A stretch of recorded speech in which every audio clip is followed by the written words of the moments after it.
Hello guys, welcome back to my YouTube channel rule of law. आज हम देखेंगे Hindu law lecture series के under में definition of who is Hindu. हमें layman's language में नहीं बोलना है कि जो भी लोग हिंदू धर्म में पैदा हुए या जिनका बर्थ हुआ है वो सब हिंदू है। ये तो कॉमन आंसर है और सभी को पता है। हमें लॉ के अंडर में जो डेफिनेशन दी हुई है वो देखना है। So let start. फर्स्टली हम देखेंगे इस टर्म की हिस्ट्री के बारे में कि हिंदू टर्म ये डिराइव कहाँ से हुआ है। हम मोस्ट ऑफ द स्कॉलर्स का यही व्यू है कि जो वर्ड हिंदू है वो डिराइव्ड हुआ है वर्ड सिंधु से, जो कि एक रिवर है जिसे हम इंडस रिवर भी कहते हैं। यही व्यू है। लोग जो भी लोग सिंधु रिवर के आसपास रहते थे वो लोग हिंदू कहलाए। बट ये एकदम अर्ली सिविलाइजेशन जैसे कि सिंधु घाटी सभ्यता थी उस टाइम की बात है। Later on it was considered that Hindu वो है जो कि हिंदुइज्म में बिलीव रखता है। हमने इन जनरल हिस्ट्री देख ली, अब हम देखते हैं लॉ के अंडर में हिंदू की डेफिनेशन क्या है। एक व्यक्ति को हिंदू पर्सन कब माना जाएगा या कौन कौन for the purpose of the law Hindu है ये कब माना जाएगा, ये दिया है इस डेफिनेशन के अंडर में। तो under section 2(1) of Hindu act of 1955 ये दिया हुआ है। ये जो डेफिनेशन यहाँ पे मेंशन्ड है ना, ये मिक्स डेफिनेशन है। इसका आधा पार्ट पॉजिटिव है और आधा पार्ट नेगेटिव है। इसमें दिया हुआ है for purpose of law any person would be considered a Hindu. Firstly any person who is Hindu by religion in any of its form or developments including a Virashaiva, a Lingayat और the follower of Brahmo प्रार्थना और आर्य समाज। ये जो यहाँ पे mentioned है ना, जैसे कि वीराशैवा, लिंगायत, ये सब सेक्ट्स है हिंदुइज्म के अंडर में, उसी का पार्ट है। और आर्य समाज ये तो हमें सबने पढ़ा ही है कि रिफॉर्मिस्ट मूवमेंट के पार्ट थे हिंदुइज्म के अंडर में, जो कि स्वामी दयानंद सरस्वती द्वारा फॉर्म किया गया था। सेकंडली बी देखिए ये इम्पोर्टेंट पार्ट है। To any person who is Buddhist, Sikh, Jain और सिख बाय रिलीजन, इन तीनों रिलीजन को बिलोंग करने वाला पर्सन भी हिंदू कंसिडर किया जाएगा। आज भले ही बुद्धिज़्म, जैनिज़्म या सिखिज़्म अलग हो गया, अलग रिलीजन मानते हैं,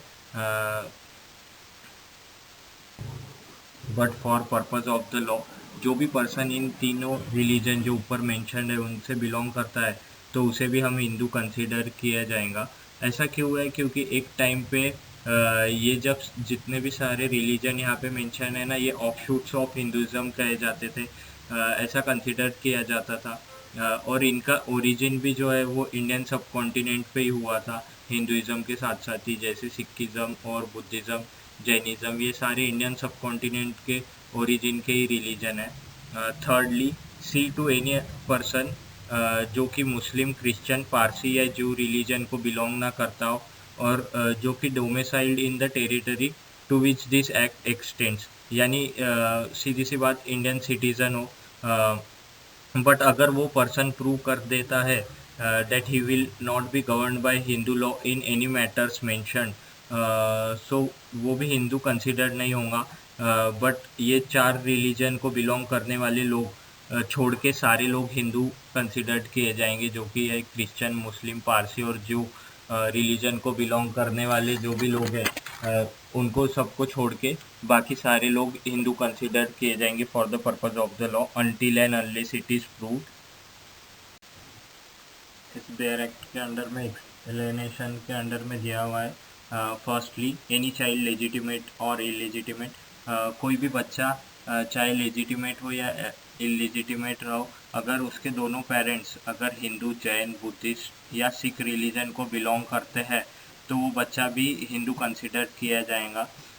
सेकेंडली भी अगर कोई भी बच्चा चाहे लेजिटिमेट हो या इलेजिटिमेट हो बट दोनों पेरेंट्स में से एक पेरेंट, मदर या फादर, अगर बुद्धिस्ट, जैन, सिख या हिंदू रिलीजन को बिलोंग करता है सो और उस बच्चे की अपब्रिंगिंग भी पेरेंट्स के रिलीजन के हिसाब से हुई है, जो चारों भी रिलीजन यहाँ मेंशन्ड है।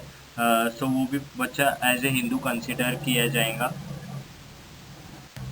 थर्ड, टू एनी पर्सन जो कि कन्वर्ट या रिकन्वर्ट हो टू हिंदुज़म, बुद्धिज़्म, जैनिज़्म और सिख रिलीजन।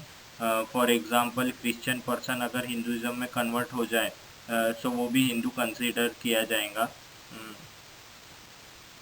एंड एक्सेप्शन ये है कि nothing shall apply to member of scheduled tribe, जो कि आर्टिकल 366 ऑफ कॉन्स्टिट्यूशन के सब क्लॉज 25 में मेंशन्ड है, unless and until by notification of central government it is clear.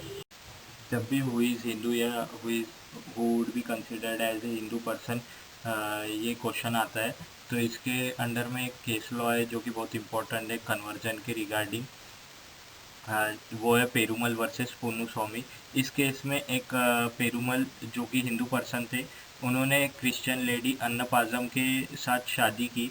As per Hindu ceremonies और tradition के हिसाब से उनकी शादी हुई। उनका बाद में एक बच्चा हुआ जिसका नाम पोन्नुस्वामी था। बट कुछ समय बाद हस्बैंड वाइफ का सेपरेशन हुआ और बच्चा पोन्नुस्वामी अपनी मदर के साथ अलग रहने चले गया। सो बच्चे ने केस फाइल किया फादर के against for share in joint family property. But Perumal जो थे ना, उनका कहना था कि that wife is Christian lady, so उनकी शादी इनवैलिड है और बच्चा भी उसी के साथ रहता है। तो बच्चे की पोन्नुस्वामी की भी upbringing as a Hindu culture में नहीं हुई है। But in this case court held that child was brought up as Hindu, so वो हिंदू कंसिडर्ड होगा और उनकी वाइफ भी हिंदू थी।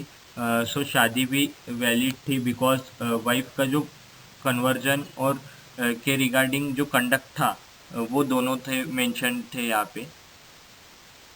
कन्वर्जन के लिए कंडक्ट और इंटेंशन दोनों था। सेकंड केस है राजकुमार वर्सेस बरबरा। ये केस में एक चाइल्ड बॉर्न हुआ हिंदू फादर को और मदर जो थी वो क्रिश्चियन थी। और ऐसा कुछ शो करने के लिए भी नहीं था कि बच्चा क्रिश्चियन, पारसी या ज्यू है। बेसिकली मतलब इट वाज जो भी पार्टी रही हो उनके द्वारा it was not able to prove that the child was Christian. So Calcutta High Court ने चाइल्ड को हिंदू हेल्ड किया इस केस में।